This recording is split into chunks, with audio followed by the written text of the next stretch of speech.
flash of a Jokic miss. And the stats say if you win Game 5 when you're tied 2 apiece, 81% of the time you win. Peyton Manning, resident in Denver, cheering on the home team. And Russell Westbrook was having one of those Russell Westbrook nights where things are working out his way. 3 makes it a 13-point lead. Jamal Murray was spectacular. The lead again, back to 13. Westbrook in the paint, hangs, hits, 3 the hard way. He had 16 in the first half. Nikola Jokic, Jamal Murray, present, 19 at the half. Nuggets lead by 8. It's now a 4, swells to 17. Then it's Gordon. Not as dramatic as the slam to win in LA, but it pushes the lead to 17. Murray with the miss. The ball ends up ping-ponging around Westbrook. Sure, that kind of night. Late third, Christian Brown pulls from 3, beats the buzzer, and the Nuggets have a big lead heading in the final dozen minutes. There's more hops than I thought we'd see there. Nuggets cruising. Kawhi Leonard off the miss. Beats his Zubats with a putback. Suddenly it's a 10-point game. But it was Murray's night. He spins, hits the fadeaway, had 43, 6th career playoff game with 40, passing Jokic for the most in Denver history. Here are his thoughts after the Game 5 win, thanks to his huge night. I mentioned the 6 40-point playoff performances passing Jokic. It's the same number of 40-point games that he has in his regular season career, which when you consider that you get 82 chances of that, and not nearly as many in the postseason, just speaks to Murray's ability to do what you need players to do, which is deliver their absolute best when that is absolutely required. In playoff basketball, we had a team go on an 8-0 run, down by 8, down by 7. They end up winning by 1 in overtime after they go on an 8-0 run in 40 seconds to go. But first, the Nuggets take a 3-2 lead, 131-115 over the LA Clippers. Jamal Murray set the tone early tonight. Like, you know what, guys? We going back to LA with a chance to close this thing out. We are not going to stay alive. We're going back to LA, and we're going to try to close this thing out. 43 points, 5 rebounds, 7 assists, 3 steals, 8 of 14 from the 3-point line. Joe, I've seen this over the last 2 years when he did this to the Lakers, so I know what he's more than capable of doing. I saw him do this to the Clippers in the bubble, in the games, in the game, and guess what? He dropped 40 in the closeout game. I've seen him do this. He and Donovan Mitchell get into a tussle, and they both go get 50. So I'm not surprised, but you can't ask on a night that Nikola Jokic was held somewhat in check. He did have a triple-double, but it wasn't a meaningful, I hate to say non-meaningful, but he wasn't Nikola Jokic that we're used to seeing. They got great contributions. Russ gave him 21 points off the bench in 25 minutes, but it was Jamal Murray. It was Aaron Gordon. Everybody chipped in on a night that Jokic didn't have it. Jamal Murray did. What did you like about what you saw from Jamal Murray early on in this game? I just like the way Jamal asserted himself, man, to kind of start the game. He got going early, and it was just like a trickle effect. You got Russ came in. He gave you great productivity, gave you 16 points in that first half, which kind of got you going. Jokic didn't really have to be special, even though he had a triple-double on.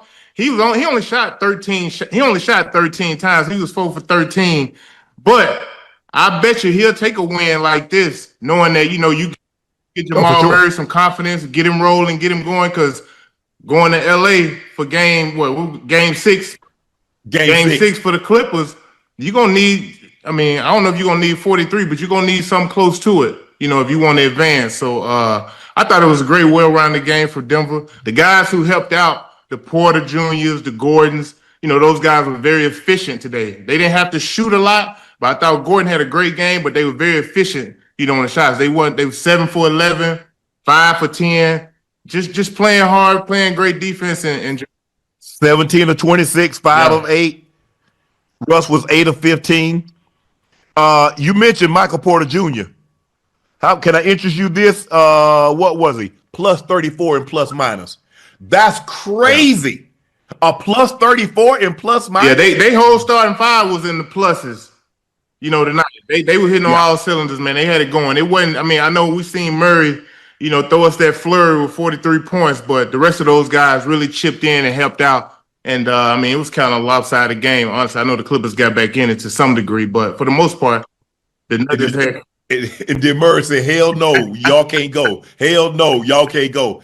Ocho, the Clippers got great. I mean, they got balanced production. They got 20 points from Kawhi, almost a triple-double. He's 1 rebound short of a triple-double. Yeah. Zubats gave you 27 and 5.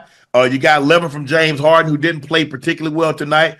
Norman Powell gave you 12. James Harden gave you 11. Norman Powell gave you 12. Chris Dunn gave you 15. And Bogdanovich came off the bench and gave you 18. They had 6 guys in double figures, but they could not find someone to output that pilot light out, which was Jamal Murray. And as Joe mentioned earlier, is that once he got going, I mean, he was hitting fall away threes. Hey, he was coming down and take that last three that he took. He felt it, Joe. He felt his. I'll don't care. You got Hey, when it's going good, man, you got to ride that wave. And he understood the moment. He was like, "Nah, forget all this. I'm gonna let it ride again." Yeah. He had to go. Get your coat, your brim, and get on out of our gym. Get your coat, your brim, and get on out of our gym. Get your coat, your hat, and leave. Ocho, your Clippers. They hung tough, but it was just too much Jamal Murray tonight. Yeah. Listen, the Clippers did all they could. Obviously, James Harden not having the game he needed to have to make it somewhat of a close game. Listen, the hot hand, we know who had the hot hand. Even though Joker, I call it a small triple-double. It didn't kill you. He didn't do too much. He was 13, 12, and 10. Obviously, Russell Westbrook obviously contributed coming off the bench. But Jamal Murray was, man, listen, I don't know what he ate before the game.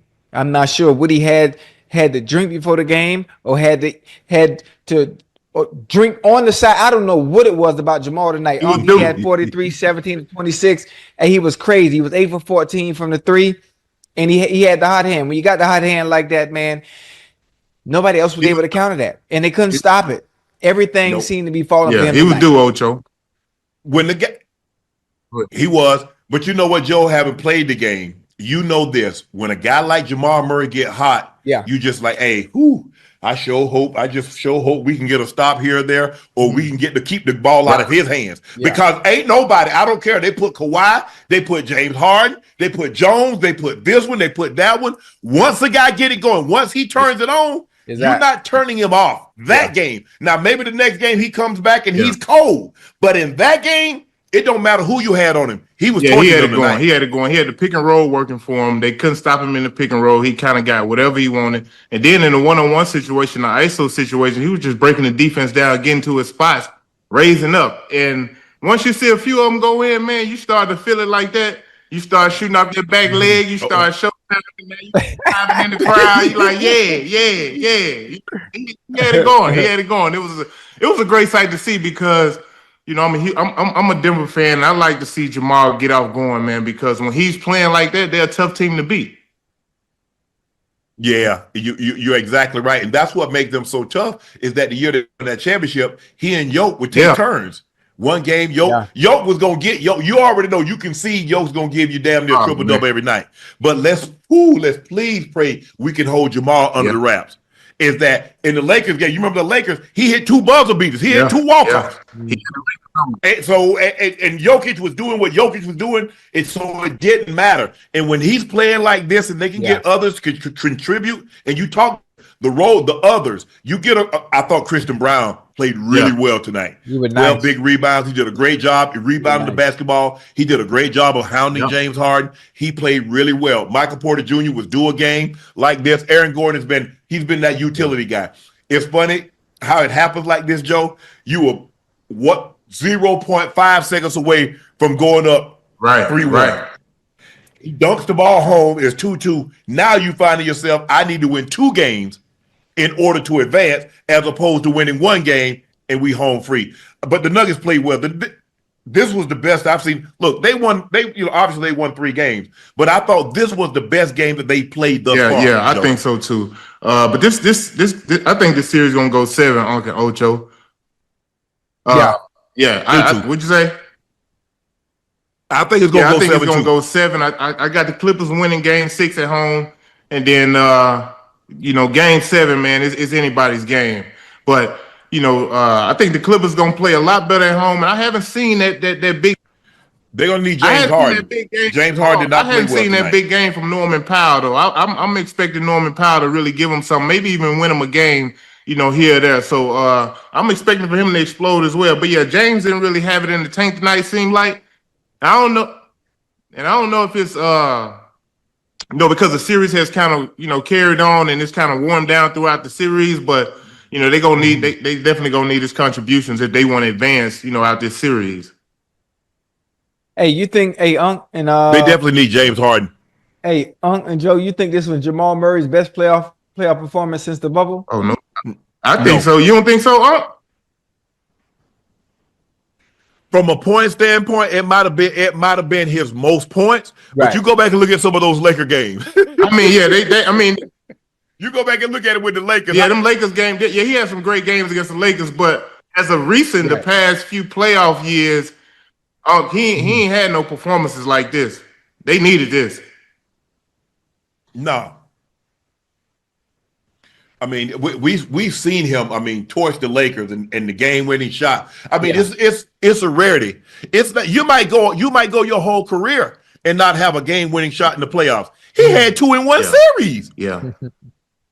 How you get 2 in one series? Right. And he did that. He's more than capable of catching fire. He has that Steph Curry. He has that Dame guy, the guards that can catch fire. And the next thing you know, they got 20 points in a quarter.